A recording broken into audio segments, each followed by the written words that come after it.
This is episode 391 of That Shakespeare Life. Hi, I'm James Tink of Tohoku University, Japan. Another great method for studying the life of William Shakespeare includes listening to this. It's That Shakespeare Life with my friend Cassidy Cash. Welcome to That Shakespeare Life with Cassidy Cash. Cassidy believes that if you desire to successfully learn or perform Shakespeare's plays, then understanding the real life and history of William Shakespeare himself is a must. That Shakespeare Life is the podcast that helps you go beyond the curtain of some of Shakespeare's most iconic works and explore the world of early modern England as Shakespeare would have lived it, learning from the writers, historians, and performers who know it best. And now, here's Cassidy. What's in a name? That which we call a rose by any other name would smell as sweet. Romeo and Juliet, Act 2, Scene 2. In Shakespeare's England, roses were more than poetic symbols of love and beauty, though of course they were that too, but they were political emblems, medicinal ingredients, culinary flavorings, and the foundation of a flourishing perfumery trade. From the red and white blooms of the Yorks and Lancasters to the distillation practices in early modern households, the rose occupied a central place in the sensory world of the 16th and 17th centuries. This week, we're speaking with historian Dr. Aysu Dincer, whose research uncovers the real-life role roses played in Shakespeare's lifetime. From cultivation and trade to the recipes for perfumes and rosewaters that would have been familiar to Shakespeare's contemporaries, Aysu joins us to share historical backstories about this iconic flower and explore what it meant to smell sweet in Shakespeare's England. Our guest today is Dr. Aysu Dincer of Warwick University's Center for the Study of the Renaissance. Dr. Dincer is a historian whose archival research into household records has illuminated how roses were used in perfumery, medicine, and cookery during Shakespeare's lifetime. She is one of the visionary curators behind the Sweetest Odors exhibition, an immersive installation at Shakespeare's New Place that brings Elizabethan rose culture to life through scent, botany, and technology. Before we get into our conversation today, I want to remind you that you can follow along with Insider History Extras while you listen to the show by opening up this week's detailed show notes. Just head to the regular show notes page at CassidyCash.com/episode 391 and click Access the Extras to unlock all the insider history for this week's episode. This week's collection includes period illustrations of 16th century roses, botanical text from Shakespeare's lifetime, links to early modern recipes for rosewater and perfumed oils, and images from the Sweetest Odors exhibition that helps you explore the sights and scents of Elizabethan England while you listen. Again, the URL for where to grab those is CassidyCash.com/episode 391. That's CassidyCash.com/EP391. And now, let's dive into the history. Hello, Aysu. Welcome to That Shakespeare Life.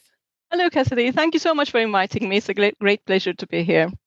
Which rose varieties did Shakespeare likely encounter in his lifetime? Can you walk us through the most common species that were cultivated, or maybe there was even wild roses in the late 16th century England? The most common varieties that he would have seen around him would have been the wild roses that were commonly found in Britain's hedges, fields, and woodlands. So he would have seen around him the dog rose, Rosa canina, eglantine, sweetbriar, Rosa rubiginosa, and burnet rose, Rosa pimpinifolia, and Rosa arvensis, the field rose. He would have been familiar with Rosa gallica, which was famous for its red color. This rose was native to southern and central Europe, Turkey and the Caucasus, but it was also planted in England. It could be found in a wild state, but it also readily hybridized with Rosa canina and Rosa arvensis. It was commonly known as the apothecary's rose due to its medicinal use. Then he would be familiar with Rosa alba, that is the white rose of York. And then he would be familiar with the damask rose, Rosa damascena. It is a natural hybrid, Rosa damascena is, in that it's not found in a wild state. Where it comes from, there are huge debates around its origins. Most experts agree that Rosa gallica was one of its parents in quotation marks, but the identity of the other potential candidates for its parentage are debated. But the most likely candidates are Rosa gallica crossed with Rosa moscata crossed with Rosa fetchankoena. The damask rose is not native to England, and it takes its name from the Syrian city of Damascus. It is likely that the crossings between these rose breeds that resulted in the damask variety did indeed take place somewhere in the Middle East.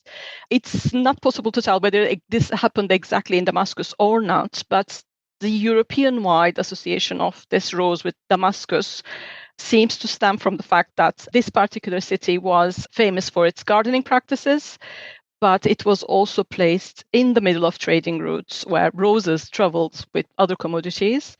And the city also had a rich culinary culture and a deep knowledge of medicine. The damask rose was domesticated in England in the 16th century, and this was a groundbreaking development. It became spectacularly popular in England, and Shakespeare refers to it a few times. Why was it so popular? It was the only repeat flowering rose until we get to the 18th century varieties. Sometimes it flowered from the end of May to the end of August, even until October. And also, through distillation, its petals produced rose oil, which was used in perfumery. So it's a highly fragrant rose. So by the end of the 16th century, the damask rose was so commonly found in England that the term had been absorbed into daily language, used to describe British features, such as damask cheeks, for example. How did you decide which of these roses to include in the Sweetest Odors exhibition? Were there historical sources that helped guide your selection? And with so many options, what criteria did you use to identify which roses were truly present in England during Shakespeare's lifetime? So we have referred to Hall's casebook. John Hall was Shakespeare's son-in-law and he practiced medicine, but we could tell that he had access to good quantities of damask roses. We also referred a lot to Gerard's Herbal. So herbals were books that provided detailed information to help readers to identify plants. They also explained in details the medicinal uses of each plant and herb. The aim was to provide apothecaries and doctors with the knowledge to concoct remedies. While earlier herbals tended to copy information from other texts, by the 16th century, authors of herbals had started to base their texts and drawings on direct observation. And that is the case with John Gerard. He was around 19, 20 years older than Shakespeare. He started his working life as a barber surgeon, but he made a name for himself as a gardener and through his knowledge of herbs. He was so successful that he was in charge of Lord Burghley's gardens, and he was also curating the physic garden of the College of Physicians in 1586.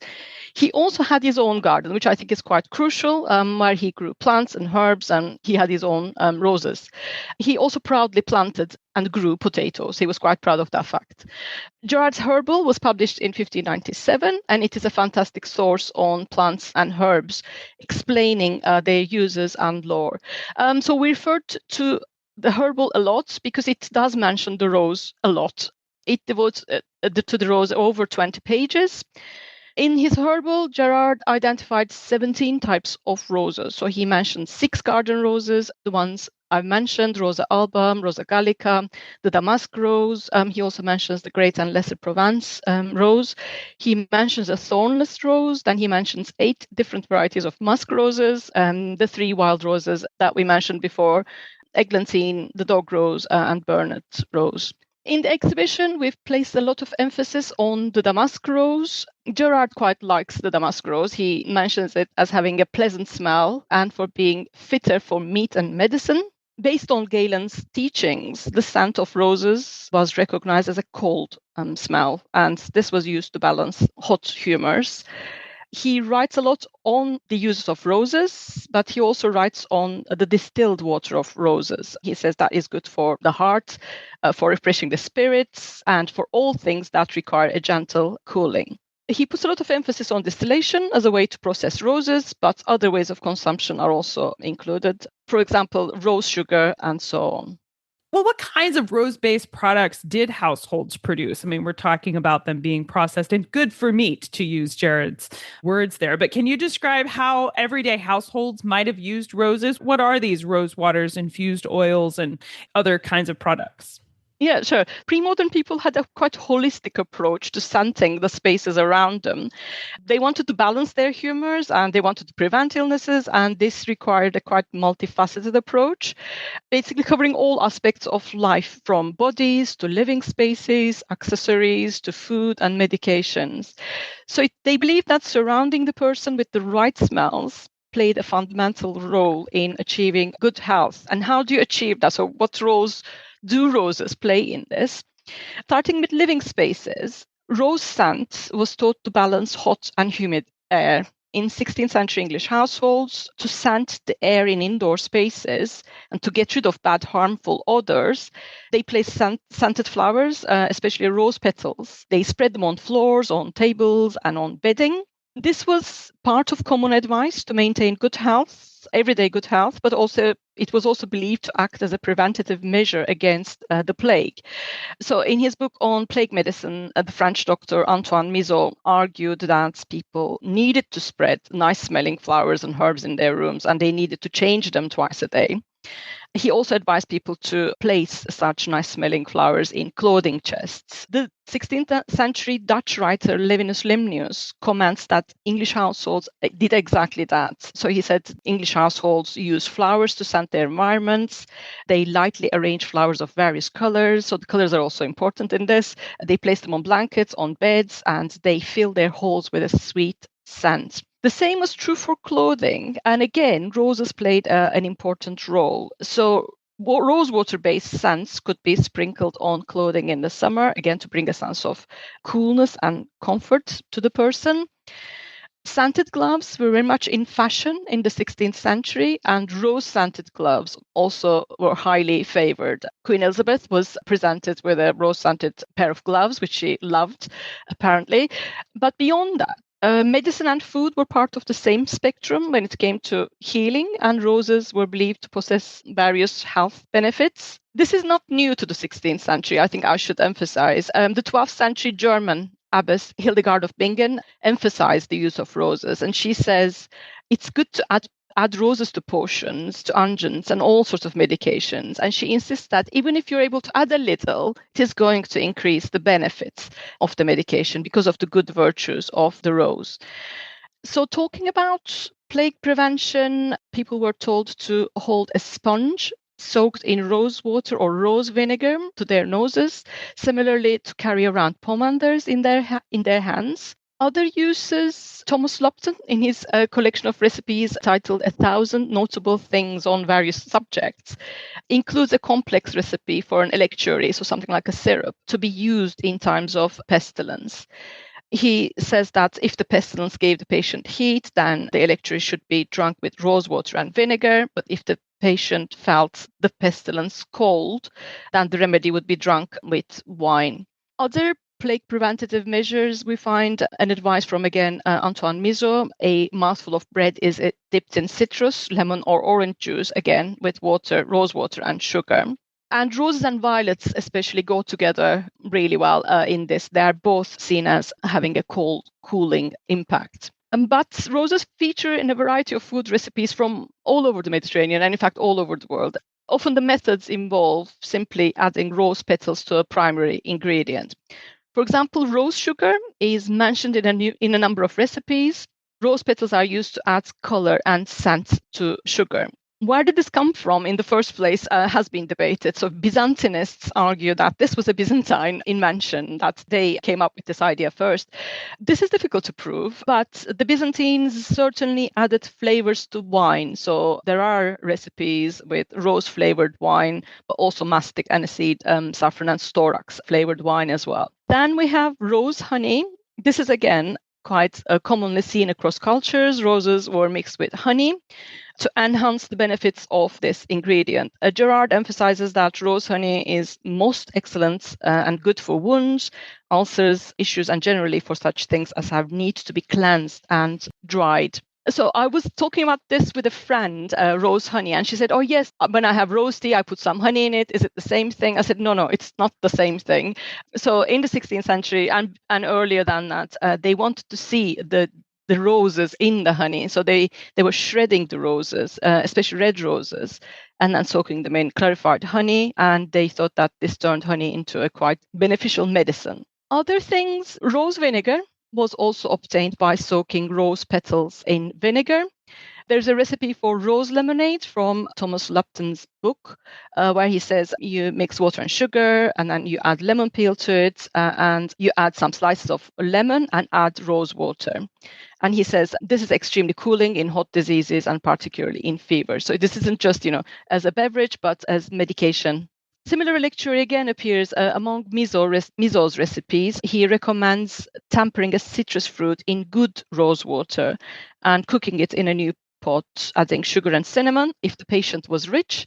And he says if the patient is poor, then add honey. So honey was seen to be a more commonly available product. Somewhat unexpectedly, there is rose cheese as well. When we're talking about edible things, I was quite surprised with this. Thomas Lupton again suggests that rose leaves should be added to cheese curds before the whey was pressed out to give it taste and smell and color of roses.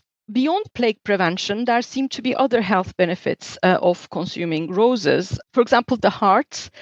The color of the ingredients included in a recipe were thought to affect its efficacy. So we find roses being mentioned in recipes where the doctor is trying to treat somebody's heart. Often red roses and coral, both of which are red, are used together. But also recipes involving eyesight. Roses were thought to be good, beneficial for improving one's eyesight and for achieving optimum optical health. Hildegard of Bingen, again, has a quite simplistic approach to roses. She says, pluck a rose petal and place it on your eyes, and it will help your eyes. It draws out the humor and will make your eyes clear.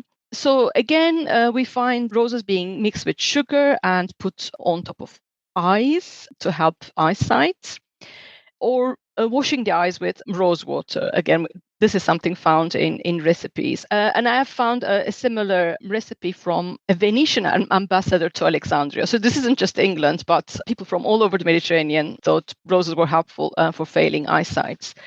Another use that surprised me was the use of roses as mouthwash, because to us often mouthwash is a minty thing. But there are lots of recipes from the 16th century and earlier where rose water was used as dental care and also to cure as a remedy for toothache as well. So interestingly, our partners for the Shakespeare's Roses exhibition, Florist Perfumers, produce rose mouthwash. So I was quite surprised by that such an old tradition is still alive today, and some people do still use rose mouthwash. Were you able to try the mouthwash? How did it compare to the minty that we're more familiar with today? I quite liked it. I was surprised how much I liked it. Yes. It's possible to change habits. It sounds like it would be delicate. I could understand where that would work, but I think I'm most surprised by the rose cheese in that list. I am imagining that it had a slight pink color after you put the petals in there. That's just fascinating that they would add that. Well, with all of these applications of rose water into these different places, explain for us how rose distillation was actually carried out in Shakespeare's lifetime. What tools and processes were used? Did they have things like still rooms or flowering setups to create this rose water and rose oil? Yep, good question. Because we see all these references, and where was this all of this rose water, rose oil coming from? So we can see distillation as a broad spectrum of activity. So to produce scented waters, you could use very simple methods, and it's possible to practice this in your own kitchen today if you wanted to. Using the bain-marie method, you need a good quantity of rose petals. You would put them in a pan, and you could put a second dish placed in the pan and upside down a pan lid, and you could distill a little bit of rose water. So I've tried this, it's possible. But to obtain rose water using a still, rose petals would be mixed with water and then boiled. Then the fragrant molecules would be transferred to the cooler part of the still along with the steam. This cooler parts could even be put in cold water to speed up the process. And after this, rose oil would separate and float to the top, but you would get a tiny bit of rose oil, and that would be skimmed. And Rosa Damascena produces rose oil, so you can't get rose oil from all types of roses. The complexity of distillation tools varied, which in turn affected the quality of the end product. Distillation has a really long story going back at least 5,000 years. We will never know precisely which substances were the first to be distilled. Ancient Persians probably likely have used distillation to produce rose water and oil. Earlier distillation apparatus were earthenware pots, but later versions were made of copper also incorporating intricate glass pipes for more effective cooling. So these improvements led to higher quality and more expensive rose oil. So going back to Shakespeare's era, households, large and small, seem to be investing in distillation devices of varying complexities to fulfill the increasing demand for these products.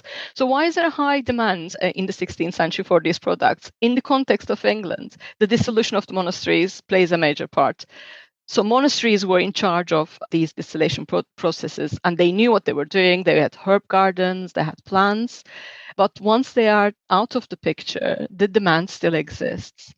If anything, there's more demand because there are more goods, more commodities, more fragrant commodities coming from all parts of the world to England. And you get all these recipes, and people are interested in producing their own scented waters. This is coupled with print. So in this case, we have Hieronymus Brunswick's famous book concerning the art of distilling. So this is translated into English and printed, but various other books on distillation also follow. Swiss physician Konrad Gessner's volume, again on distillation, was translated into English in 1576 under the name The New Jewel of Health.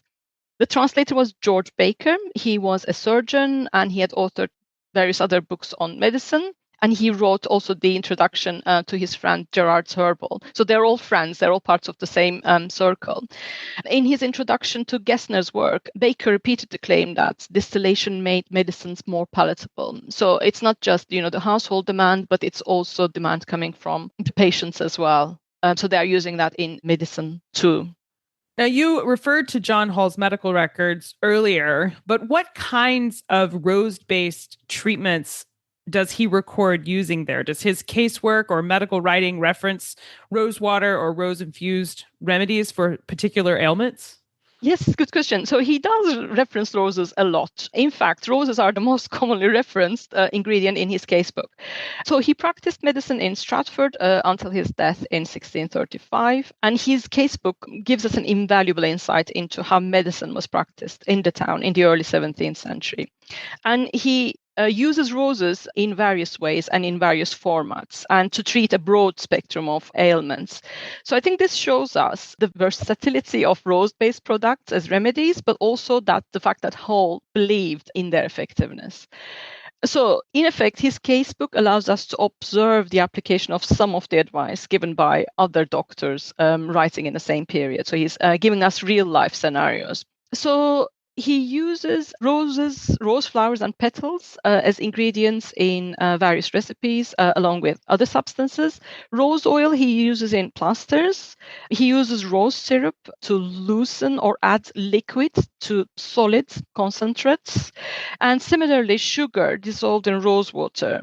He uses this to turn powders into tablets. But beyond that, he uses rose powder, rose juice, rose conserve, rose vinegar. So all the spectrum of roses, he uses them. And how does he treat people? He treats a certain Captain Bassett, who was suffering from heart problems, but also he was suffering from hypochondriac melancholy. He was given a sort of a floral concoction, which involved violet and rose flowers, but also borage, lip gloss, and roots of parsley as well. I think quite strikingly, we find Hall treating his own wife, Susanna, using roses in 1630. Susanna seems to be suffering from scurvy, and she seems to be in considerable pain. Hall says she was suffering for a long time from backache, convulsion, diseased gums, foul-smelling breath, wind, melancholy, cardiac passion, tiredness, difficulty in breathing, and so on. So he used roses along with chicken fats, sweet almonds, dill, and mucilage of marshmallow root in a plaster to ease her lumbar pains. As she was tortured by wind, as he calls it, 1.5 ounces of damask roses, he puts them in an electuary, along with other flowers, gilliflowers, and also using preserved coconut flesh and various other ingredients. So he was pleased to record that Susanna was cured. So he sounds quite pleased with himself that he found the right treatment for Susanna. What I found also quite interesting is that he used rose-based recipes to treat himself as well. So I think this shows us how much he believed in them. He tells us that he had been weakened by an excessive flux from the hemorrhoids. But because he was such a good, dedicated doctor, although he was suffering from hemorrhoids, he kept on going out to visit patients, riding on horses, which made everything worse. So he was also attacked, wretchedly attacked, he says, by toothache. And then he starts to suffer from a fever, and he purges himself using a rhubarb infusion and an elixir of roses, which resulted in 4 stools. He was quite pleased to report. Unfortunately, this didn't cure him. So poor Susanna, his wife, had to seek the assistance of 2 other physicians who treated him successfully using 4 other elixirs. But again, it's quite interesting that they also used aromatic rose powder. So their recipes and remedies also involved roses to treat whole. Which one of these historical roses are your favorite of all of these options? Which one do you like best?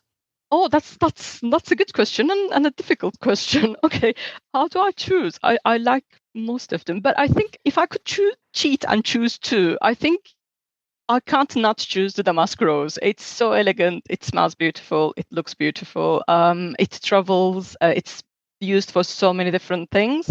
I think damask rose is definitely one of my favorites, but I also quite like the simple dog rose, Rosa canina. So it grows in hedges, it grows in the countryside, it grows in urban places. It's very unassuming, but also lovely and simple in its own way. Heart-shaped flowers, heart-shaped petals, and 5 petals. So yeah, that would be my second favorite, I think. Those both sound absolutely wonderful. And I'm excited about all these different varieties. Are these roses something that we could plant today? I mean, if we wanted to create our own Shakespearean rose garden, are these varieties accessible for what I guess we should call lay gardeners, for those of us that might want to create that at home? Why not? I mean, I have planted these roses, so I am practicing what I preach. So I do have a damask rose. Whether these are the exact breeds that Shakespeare would be seeing, so that's a question, because they have changed so much. They have crossbred and they come from different places. But I think it is possible to get the general gist and the general air and to plant your own garden. And I think we should all do that. That's a really good thing to do. So we could plant them in his honor and be reflections of what there would have been there in our own home. That's very exciting. Yeah. From your work on this topic, if we're new to this branch of history and we want to explore further, what are some additional resources you can recommend that we use to learn more? And how do we engage with the Sweetest Odors exhibit there in Shakespeare's New Place? So please come to Shakespeare's New Place. Have a look at the exhibition, I would say. So we also have an olfactory display produced by the Warwick Engineering Department. And using that, it's not Shakespeare's roses, but it's modern perfumery. So you can pick your own favorite from florist perfumers' perfumes using the olfactory display. But it's also parts of the exhibition is online. So visit our website. But this is a really fascinating topic. So I would recommend Hall's casebook to everyone. This is just a brilliant source. Please do read that if you haven't already. Gerard Turnbull is partially translated, so if you're interested in roses, that would be another. Also in plants and botany, and botanical knowledge, that would be another one that I would recommend. Other books that I would recommend on general information on roses, I would recommend Jennifer Potter's The Rose. So this is a lovely coffee table book, but it's also full of fascinating facts and information. It's quite hefty. It's around 500 pages, but you will definitely find something that is of interest to you if you're interested in roses. These are wonderful resources. And to make it easy for you to dive right into these resources, as well as to go and explore the Sweetest Odors exhibition, we will place links to all of these in the show notes for today's episode. So make sure you stay tuned for the URL for where to find those.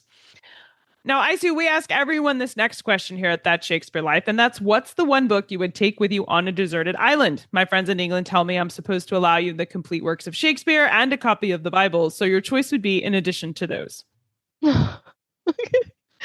We saved the easiest question for last. God, this is such a difficult question. So if I were to take a novel, the first one that comes to mind that is slightly relevant is Crimson Petal and the White, Michelle Faber. So that is a It's maybe like 20 years old now, but it is a really interesting book on a novel on Victorian England. So that's the first one that comes to mind. So I try not to think too deeply on favorite book questions because there are so many. But on the roses theme, yeah. Although it doesn't mention roses that much, the title is relevant, I think. I think that sounds like a good selection. Well, what's next for you? What are you working on now that you're excited about? So I'm working on a book project on fake aromatics. So my work is on the trade and use of aromatics in the Mediterranean and the broader Mediterranean, northern Italy, France, Spain, England. So why fakes? Because aromatics were so expensive that people started to produce their own versions of them. So this is a long tradition. So I'm exploring that tradition in the broader Mediterranean. So looking at Arabic sources as well. That's yet another project. Also, with my colleague Tess Grants, we're also working on a book project on roses.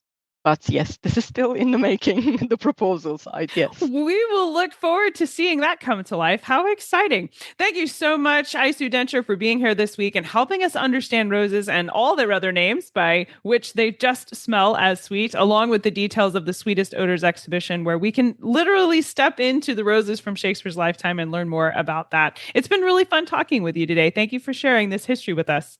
Thank you. It was a great pleasure to be here. And thank you so much for inviting me. Thank you.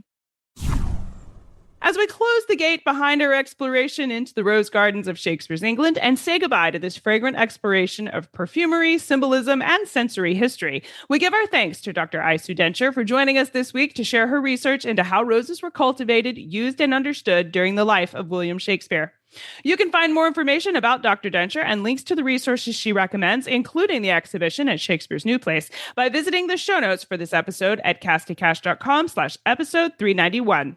While you're there, don't forget to click the Access the Extras button for access to all the insider history related to today's show.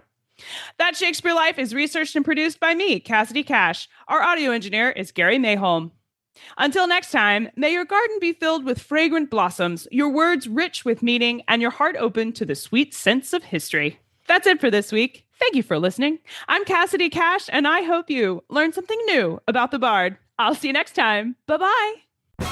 Thank you for listening to That Shakespeare Life. As always, the best conversations happen after the episode over at CassidyCash.com. Become a part of a vibrant Shakespeare conversation by adding your voice over at the website. Until next time, remember, when you want to know William Shakespeare, you have to go behind the curtain and into That Shakespeare Life.